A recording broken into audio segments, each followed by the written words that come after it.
Muy buenas, damos comienzo a una nueva clase y antes de contarles de qué vamos a hablar, les propongo hacer un breve ejercicio.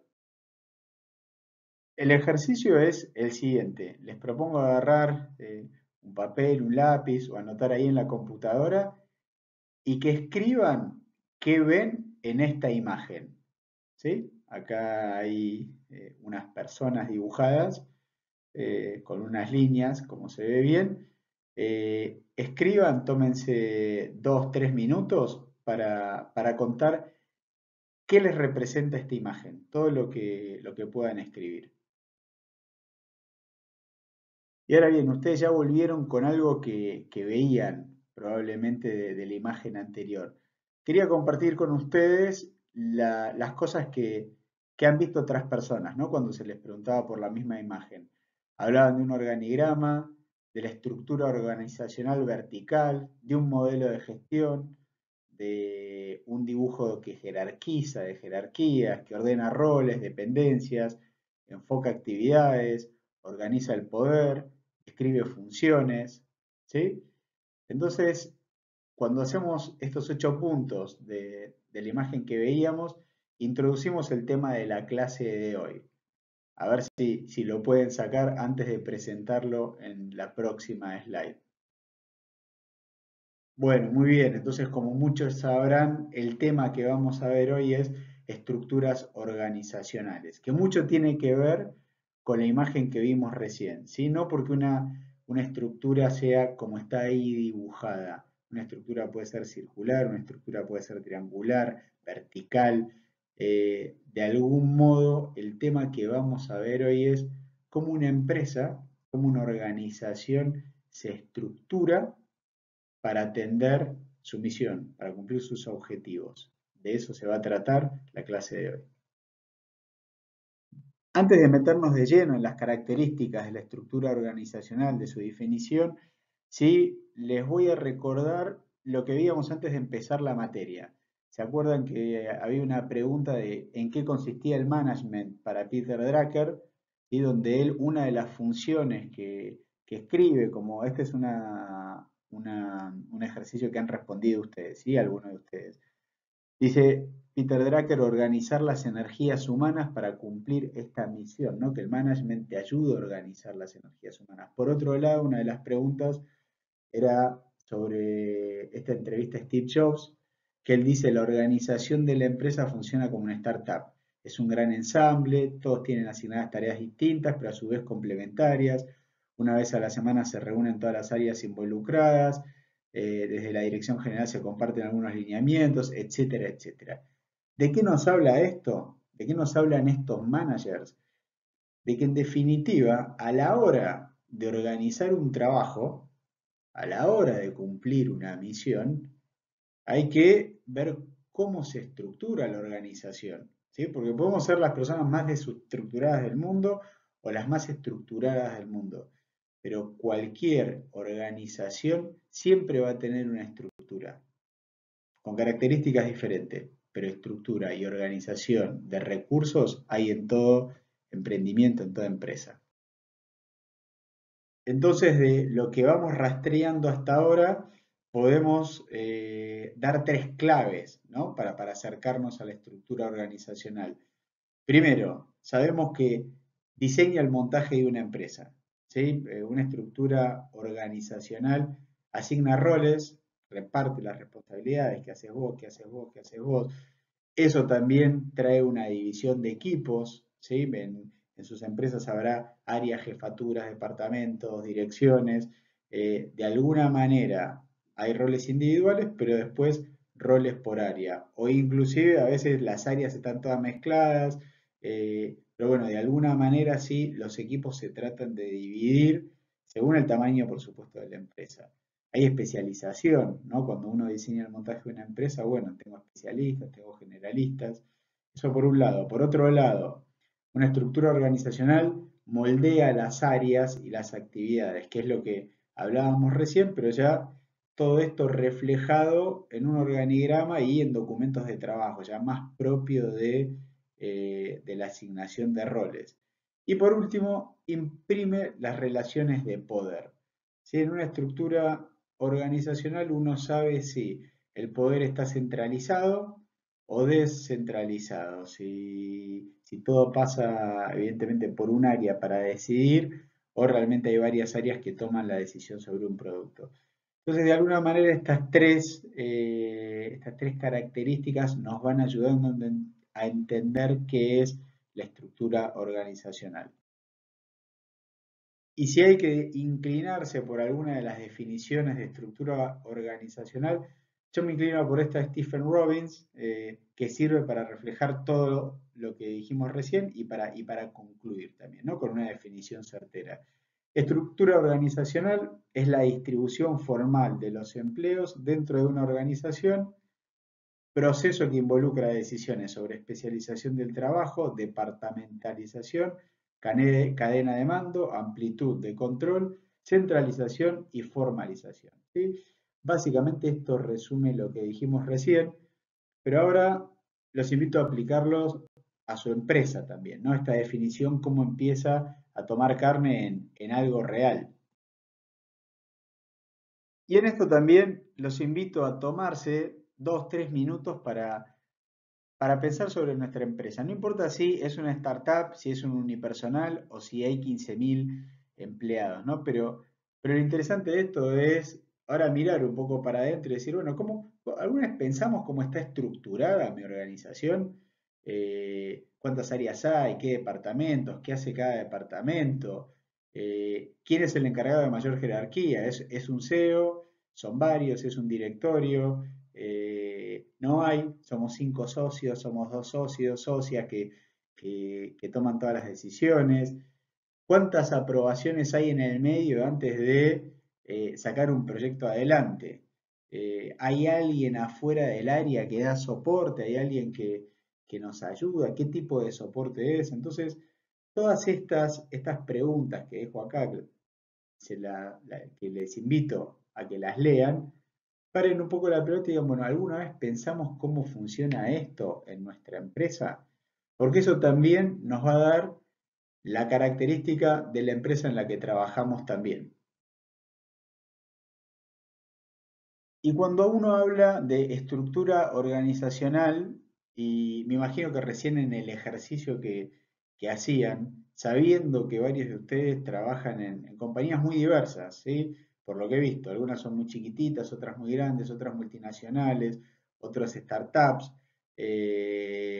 otras organismos públicos. De algún modo, son diferentes tipos de estructuras organizacionales. Algunas coincidirán en la misión, ¿sí? Pero después en la estrategia y en los objetivos que se plantean son diferentes y los recursos hay que organizarlos de manera diferente. Entonces, dentro de los varios autores que hay para definir y tipificar las estructuras organizacionales, Henry Mintzberg es uno de los más reconocidos y sobre el cual vamos ahora a basarnos en esta clase para tratar de andar el camino de la estructura organizacional y los tipos de organizaciones. Henry Mintzberg es un profesor y un teórico canadiense que, a ver, ¿cuál es su gran valor? Es alguien que se ha sentado con decenas de ejecutivos, directivos, jefes, analistas, para tratar de empezar a tipificar las organizaciones, ¿sí? A partir de ese trabajo de campo enorme que lo hizo, ¿sí? No desde una biblioteca, sino juntándose, hablando, entendiendo, observando, él trata de clasificar y diseñar ciertos tipos de estructuras organizacionales. ¿Cómo la llama él cuando termina su trabajo de investigación? Configuraciones. Él dice que de acuerdo a las partes de la empresa y cómo ellas se coordinan entre sí, uno podría detectar 7 tipos de configuraciones diferentes. Entonces, lo que vamos a hacer ahora es primero comentar un poco cuáles son las partes básicas de Mintzberg de una empresa, que los considera él, después qué elementos de coordinación existen y por último, a qué configuraciones dan origen estas partes básicas y cómo se coordinan. ¿Cuáles son entonces las 6 partes básicas de una organización para Mincer? Acá están puestas en el gráfico, pero antes me gustaría hacer una aclaración. Cuando empiece a explicarlas, muchos de ustedes van a trabajar en una empresa que van a decir, hey, pero pará, no está esto en mi empresa, ¿de dónde lo saco? Bueno, obviamente dijimos que hay varias empresas, ¿sí? O varios tipos de empresas, perdón, y a veces algunas de las funciones están pegadas, ¿sí? Cuando veamos estas partes básicas, hay en algunas empresas una parte básica a veces se encarga de cumplir el resto, ¿sí? Pero de alguna manera dividiendo bien las tareas y los roles, se podría entender que una organización está compuesta por 6 partes. La primera, el lápiz estratégico. Esto es el top management, donde se toman las decisiones, el directorio. Obviamente una empresa grande tiene un directorio, tiene accionistas.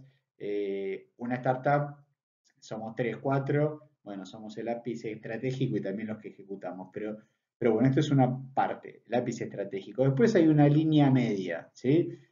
La línea media es la conexión entre el top management y un núcleo de operaciones, ¿sí? Los que entonces son como los directivos. Esto es más fácil de entenderlo a veces, no sé, por ejemplo, en una empresa como Adidas, ¿sí? Tenemos el gerente de operaciones, el gerente de marketing, el gerente de, no sé, provincial, regional, etcétera. Bueno, toda una línea gerencial, una línea de jefes que logran conectar el lápiz estratégico, lo que se piensa en el top management, con el núcleo de operaciones, ¿sí? Que el núcleo de operaciones básicamente es el nivel ya de los que operan, de los que están, como se dice, ¿no? Meter las manos en la masa. No quiere decir que el lápiz estratégico, la línea media no lo hagan, ¿no? Pero acá podemos hablar de operarios, de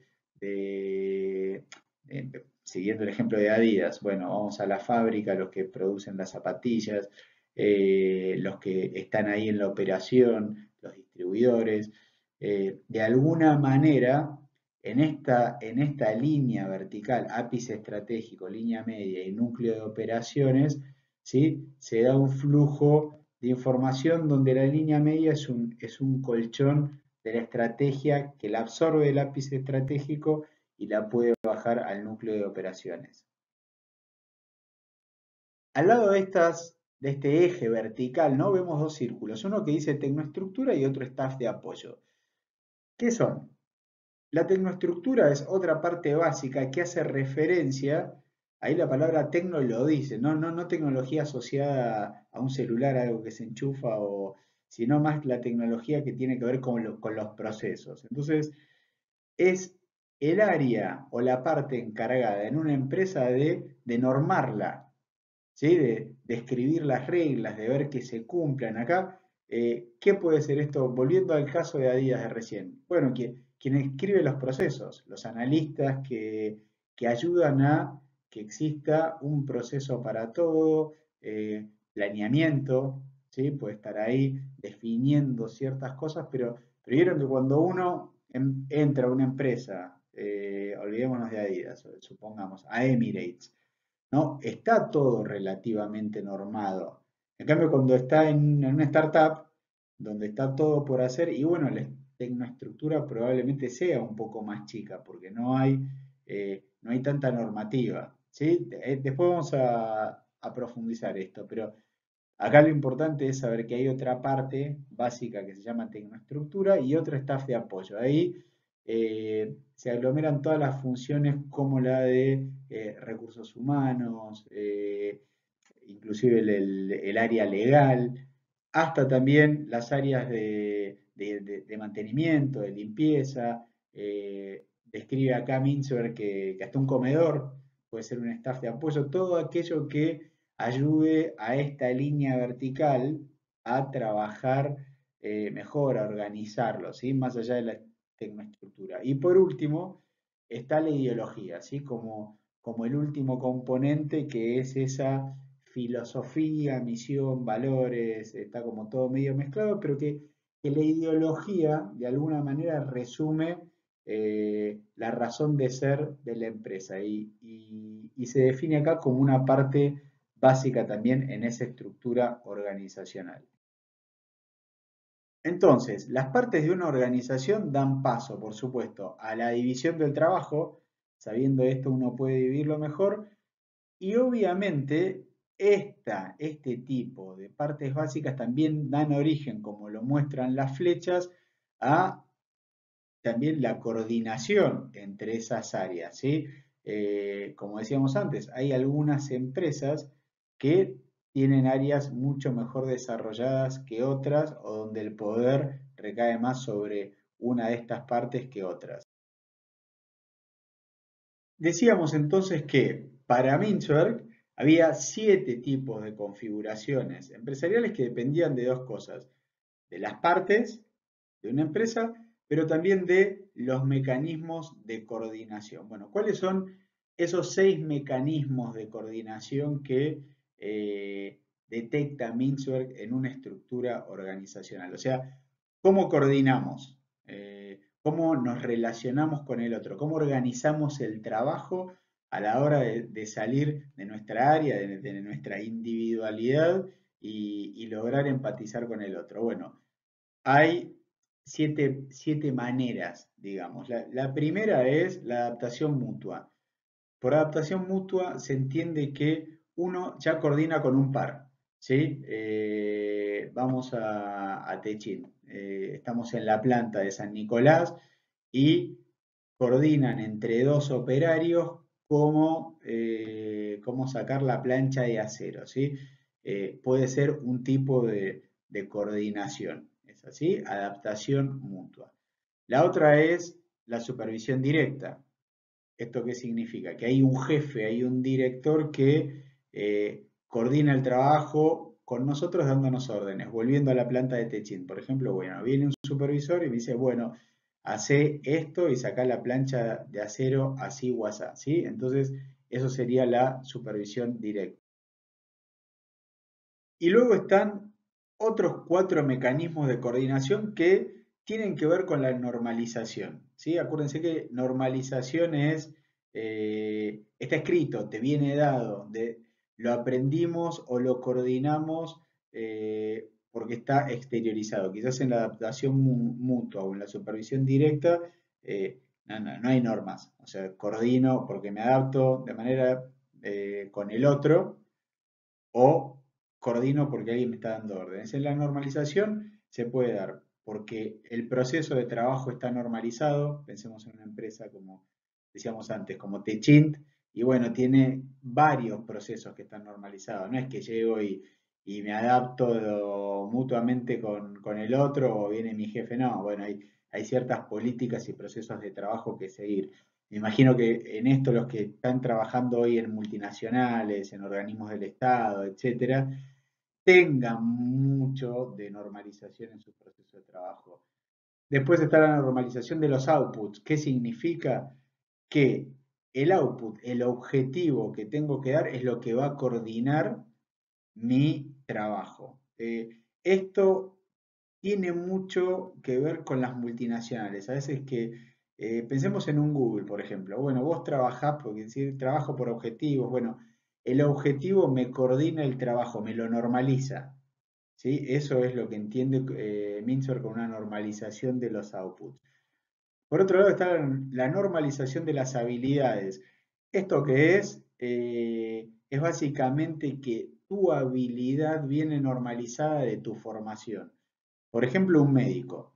Un médico cuando llega a trabajar, trabaja en el hospital italiano, ¿no? En el alemán, en el Fernández o en el Churruca, va a ser siempre lo mismo, va a ser un cirujano.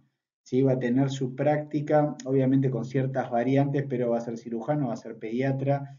Entonces, esto sucede en la mayoría de los establecimientos, organizaciones profesionales como con un mismo criterio profesional, ¿sí? Una misma profesión de base. Después vamos a explicar bien las tipologías, ¿no?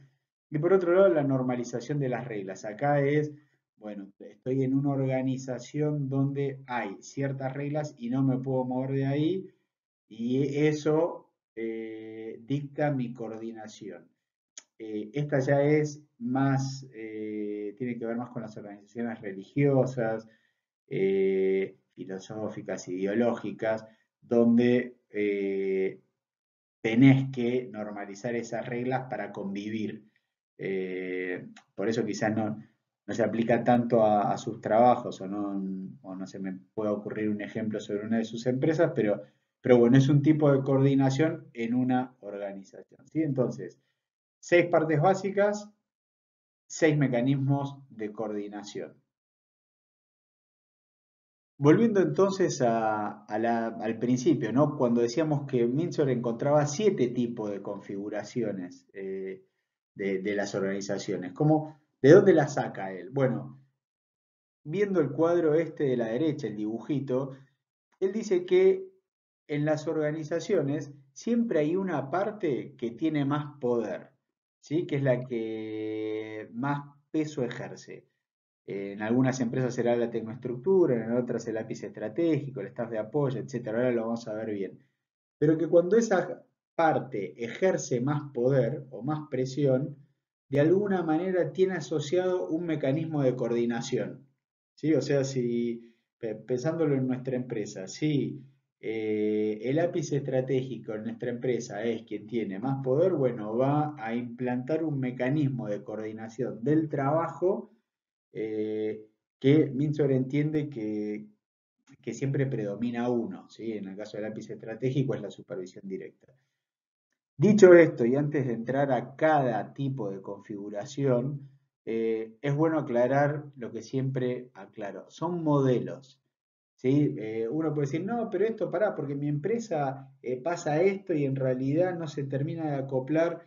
Sí, puede ser que a veces no se acople de manera perfecta. Son modelos, y se lo digo por lo menos desde mi experiencia profesional, que cuando uno ve estos modelos, está muy en lo cierto Mintzberg, sirve mucho para entender la empresa que trabaja uno, sus características.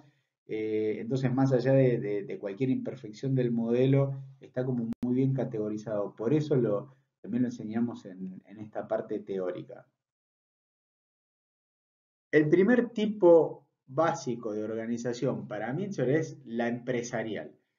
Él entiende que en la organización empresarial es el ápice estratégico, o sea, ese top management, el que tiene más poder que las otras partes. ¿Sí? Y de alguna manera el mecanismo de coordinación que se implanta en este tipo de empresas es la supervisión directa.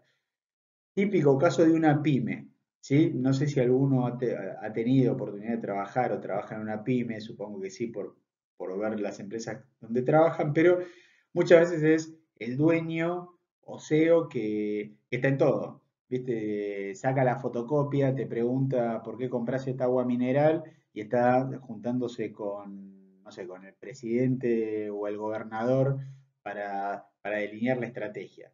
¿Sí? De alguna manera este es el primer tipo básico de organización. Lo importante entonces es saber que el ápice estratégico tiene el poder, es el más fuerte, el más pesado dentro de esa estructura y hay una supervisión directa constante como mecanismo de coordinar el trabajo. Luego está la organización maquinal, ¿sí? ¿Quién pesa más en una organización maquinal? La tecnoestructura, ¿sí? Y esta organización también se llama maquinal o burocrática, ¿sí? La configuración maquinal burocrática. ¿Por qué será, no? Si le pesa la tecnoestructura. A ver, relacionemos con lo que decíamos antes.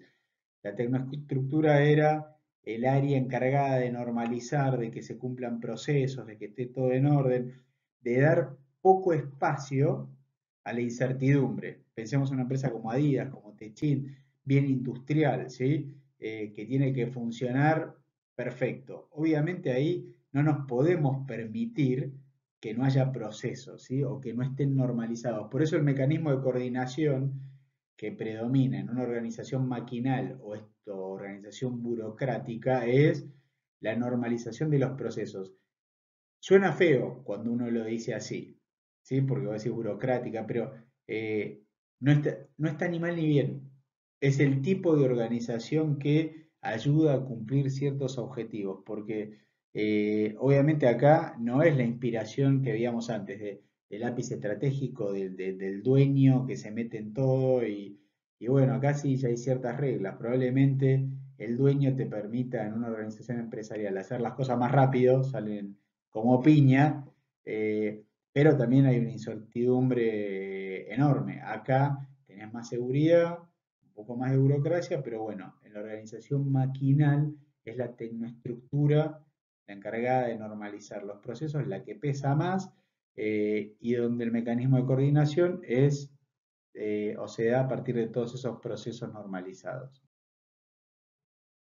¿Qué pasa cuando quien pesa más en una estructura es el núcleo de operaciones? Eh, para graficarlo, ¿cuál puede ser un ejemplo que veíamos antes? Un hospital, donde el núcleo de operaciones, o sea, sus médicos, son quienes mayor peso tienen en la estructura, ¿sí? Los que de alguna manera tienen un mecanismo de coordinación de las habilidades. ¿Se acuerdan que veíamos habilidades que venían normalizadas de antes? Todos los cirujanos ya saben qué hacer, todos los pediatras ya saben qué hacer, independientemente de la filosofía de cualquier hospital o de ciertas reglas, ¿sí? Quien pesa más es el núcleo de operaciones. En un colegio puede pasar lo mismo, o en un estudio de abogados, ¿sí? Sus habilidades ya están normalizadas y el núcleo de operaciones, más allá que existe un ápice estratégico, la tecnoestructura, el staff de apoyo, etcétera, es quien más peso tiene. Cuando eso pasa, da origen al tercer tipo de configuración organizacional, que es la organización profesional. Luego está el tipo de organización diversificada. ¿Qué elemento pesa más de la estructura? La línea media. ¿Por qué? Si pensemos esto, ¿no? La línea media, acuérdense que era el colchón entre un ápice estratégico y un núcleo de operaciones. Cuando tenés una línea media empoderada, con muchos gerentes, en una empresa multinacional, por ejemplo, que tiene country managers, que tiene gerentes regionales, gerentes de áreas muy grandes, bueno, la línea media empieza a tomar muchas decisiones, ¿sí? Empieza a pasar, diría, como el día a día y la estrategia por esa línea media. Y lo que va a tratar la línea media a la hora de normalizar la coordinación, ¿sí? de coordinar, perdón, el trabajo, es normalizar los outputs. Bueno, laburemos, trabajemos por objetivos, ¿sí? Entonces, en un lugar donde, en una organización de la línea media es quien tiene el poder, se normalizan más los objetivos, se ayuda a coordinar más el trabajo y da origen a la organización diversificada.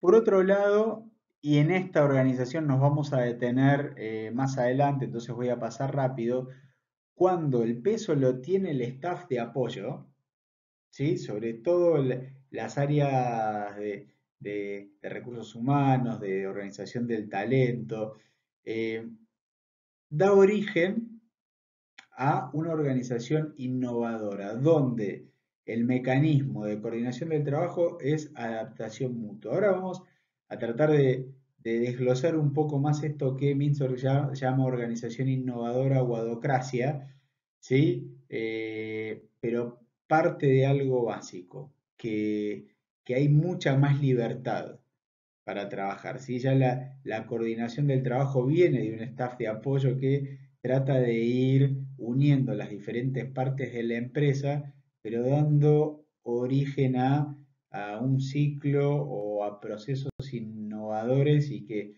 esté en el ADN de cada uno de los que trabaja ahí, ¿sí? Vamos a retomar esto en unos minutos. Y como veíamos antes, cuando la ideología es la parte de mayor peso dentro de una organización, es lo que Mintzberg llama la organización misionera, ¿sí? Donde el mecanismo para coordinar el trabajo, para coordinar las actividades es la normalización de las reglas, o sea, tiene muchas reglas como una orden religiosa, así que era el ejemplo que poníamos antes. Ahí obviamente todo está movido por una ideología, entonces no importa dónde está el poder, si está de apoyo, tecnoestructura, la verdad que influye la ideología, normaliza una regla y esto da origen a nuestra organización misionera. Y nobleza obliga también mencionar la última, quizás la más indefinida en lo que es la literatura de Mintzberg, que es la organización política. ¿Por qué?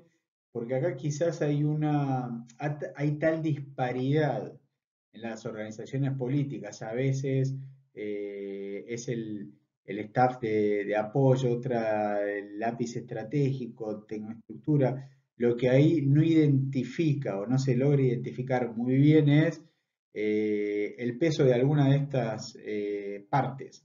Entonces, eso da también origen a varios mecanismos de coordinación, a veces de adaptación mutua, a veces de jefe y supervisión, a veces normalizada, otras veces no.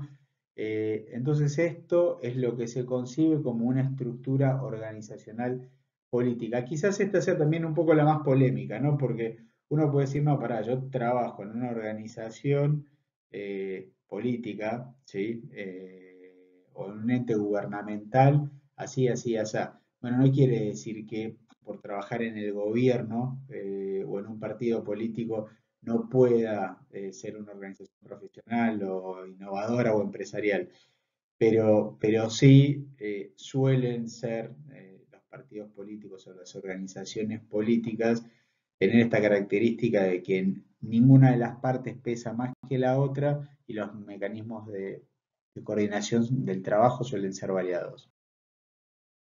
Vamos entonces ahora a la segunda parte de la clase, ¿no? Hacer este doble clic en organización innovadora. ¿Se acuerdan? Se lo dejo para que lo piensen. ¿Cuál era la parte de la empresa que pesaba más en la organización innovadora y qué tipo de coordinación había?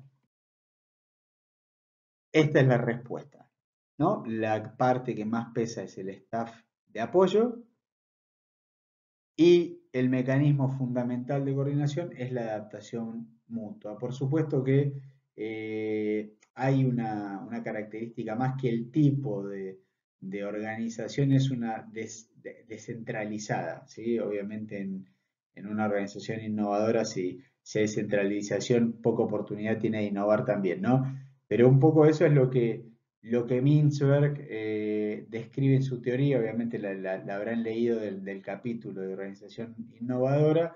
Ahora vamos a tratar de bajar un poco más este concepto a la realidad, ¿sí? Algo palpable. Primero algo donde no me voy a extender tanto, pues lo van a ver con Julián, pero el concepto de innovación, ¿no? Tratar de acercar un poco esto de qué se hace referencia cuando se habla de innovar.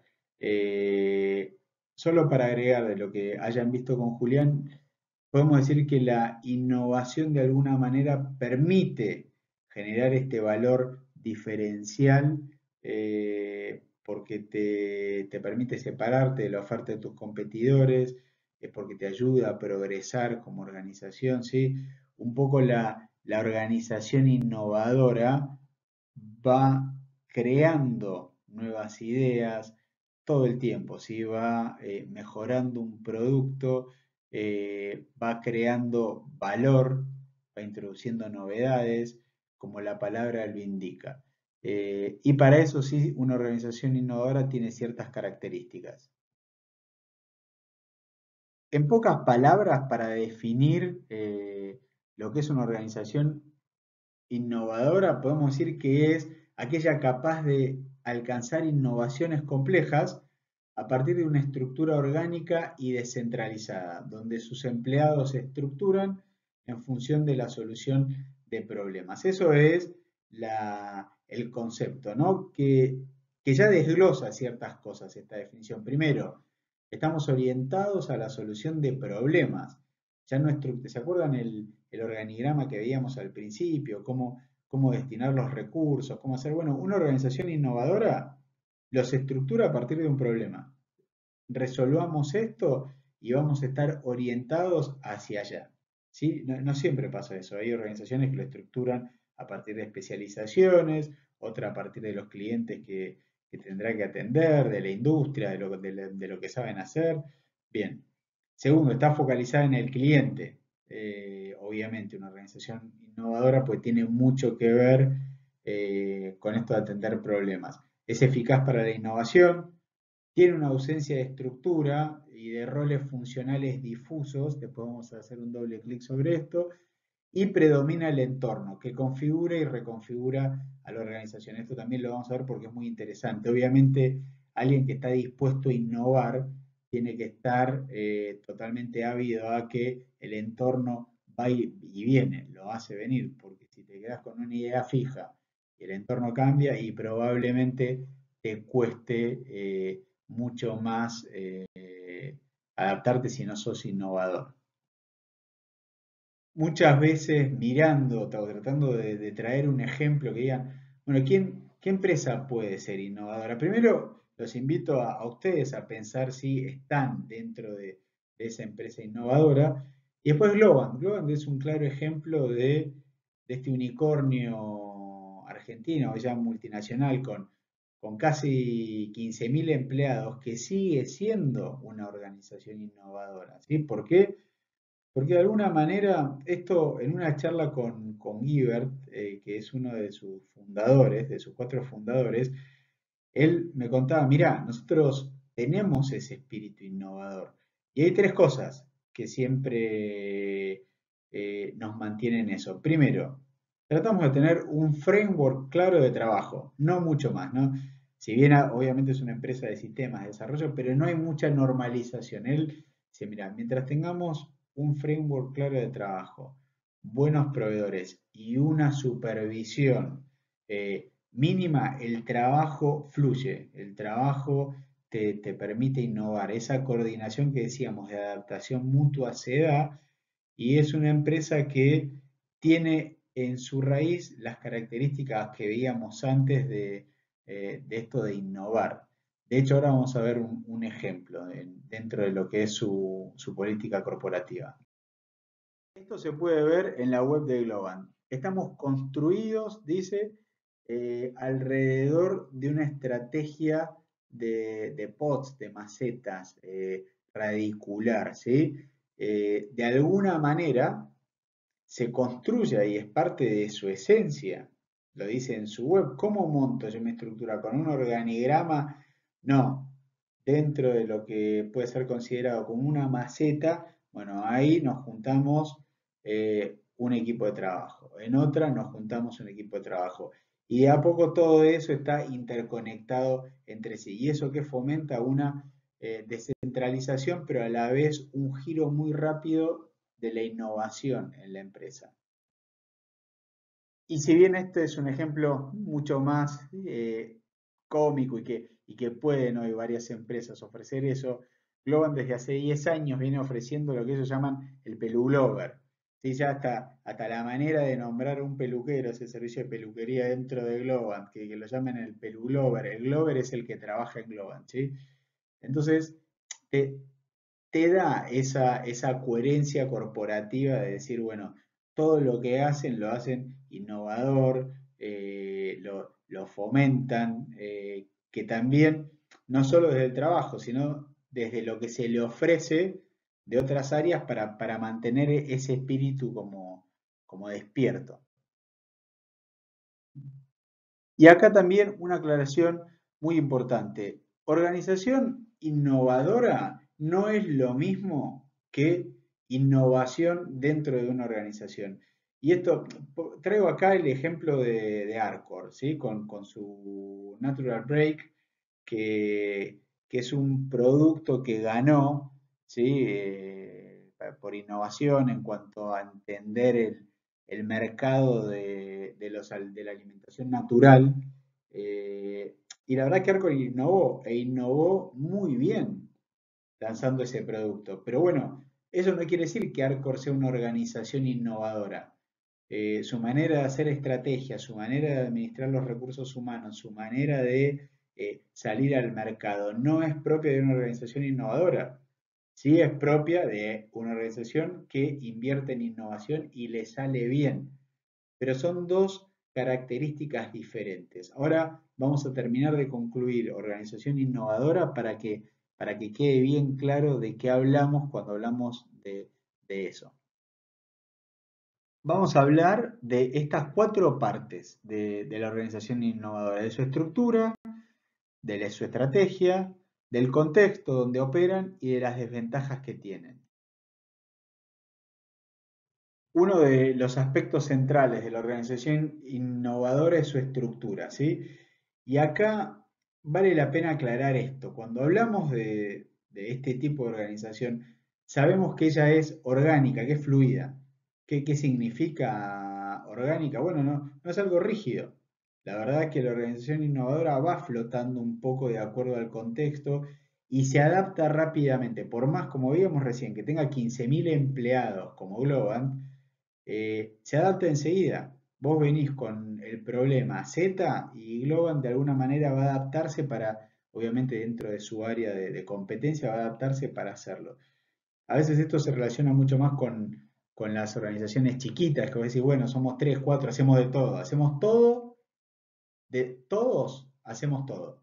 Sí, a veces esa es la frase que marca la estructura del qué hacer de una organización innovadora, donde también tiene una característica que su ápice estratégico, ¿se acuerdan? El top management que veíamos, los encargados de dirigir, ya más que dirigir equipos de trabajo, porque están descentralizados, atomizados, en una estrategia más de macetas, como veíamos antes, eh, simplemente coordina muy por arriba el equipo de trabajo, tira tres patrones, dirige patrones. Ahí, bueno, nosotros hacemos las cosas así, de estas 7 maneras básicas, pero después ustedes creen, innoven.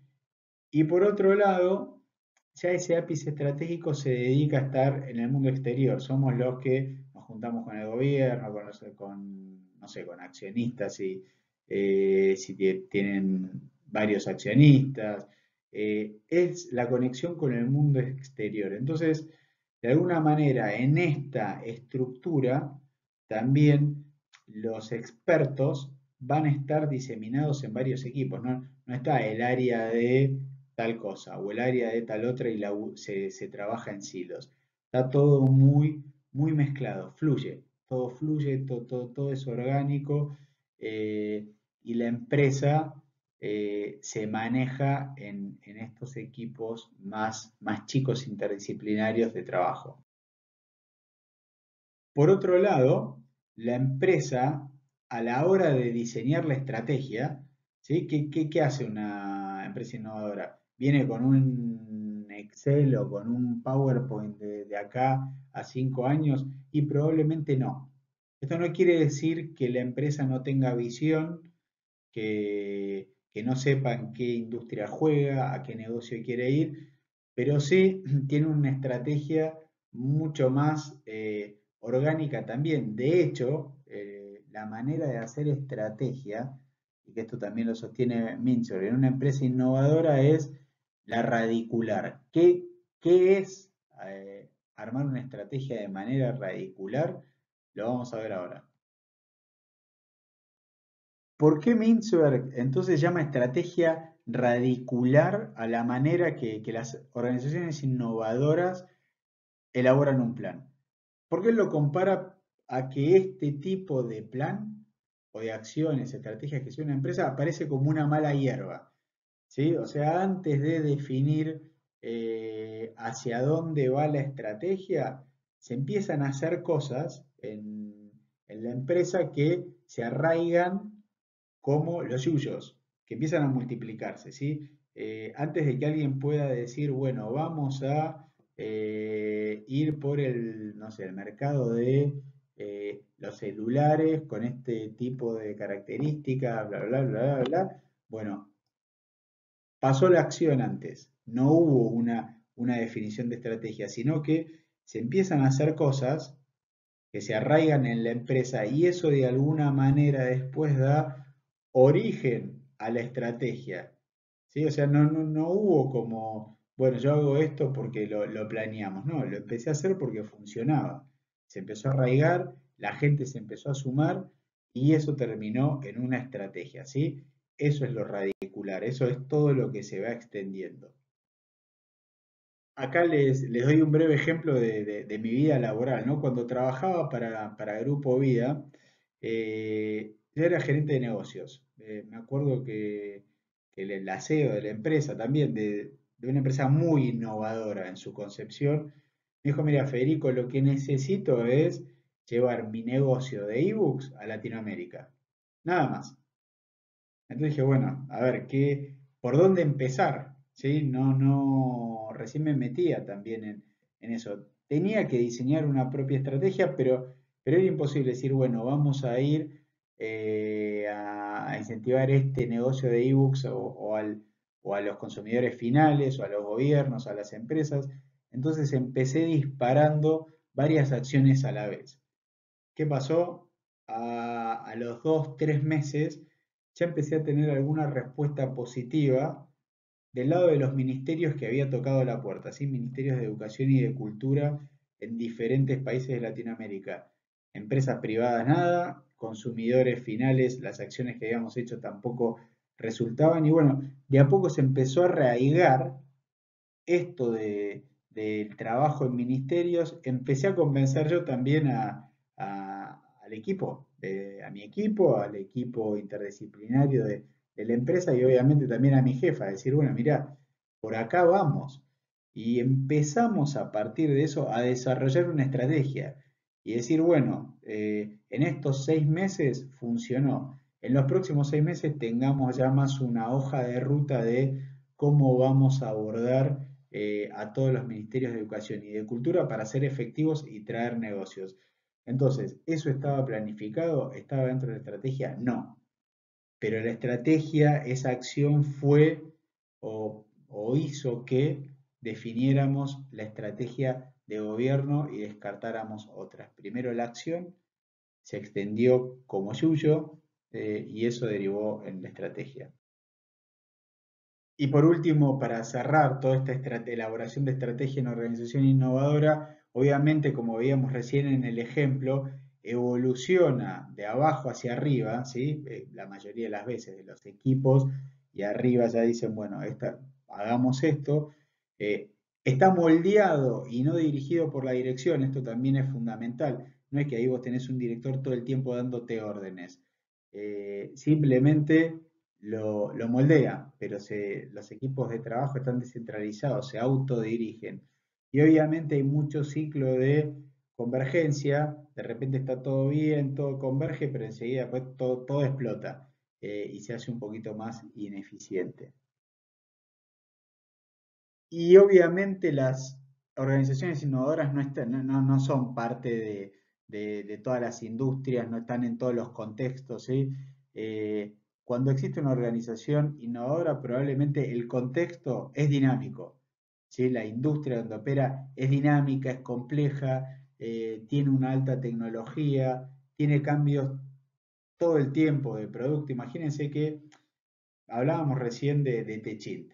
Techint puede tener una enorme innovación y lo va a tener y va a hacer una inversión en innovación, pero no es innovadora, porque el producto no le cambia cada 2 por 3. Digo, innovar necesita, pero tampoco necesita montar una organización de este estilo, sino, como decimos acá, la choca, estrella. ¿Sí? Entonces, ese contexto también promueve una organización innovadora. También se da en industrias jóvenes, donde el cambio, también en una industria joven, el cambio de producto es más fácil de que suceda, ¿sí? Y pase más seguido. Entonces ese es el contexto que facilita la creación de una organización innovadora. Y por último, y para muchos de los que trabajen en este tipo de organización, eh, acá yo quiero hacer una diferencia. A veces se confunde la configuración empresarial, esa del dueño y del núcleo de operaciones, con este tipo de organización, ¿sí? Son dos organizaciones diferentes. Lo digo para, antes de ir a las desventajas de la organización innovadora. En la organización innovadora, la gran desventaja que tiene es, primero, se logra una eficacia, pero al precio de la ineficiencia. ¿Qué quiere decir? Sí, salimos, vamos con todo, salió el negocio, pero hay una enorme ineficiencia. Esta de, a ver, equipos que se pisan, que funciones que se superponen.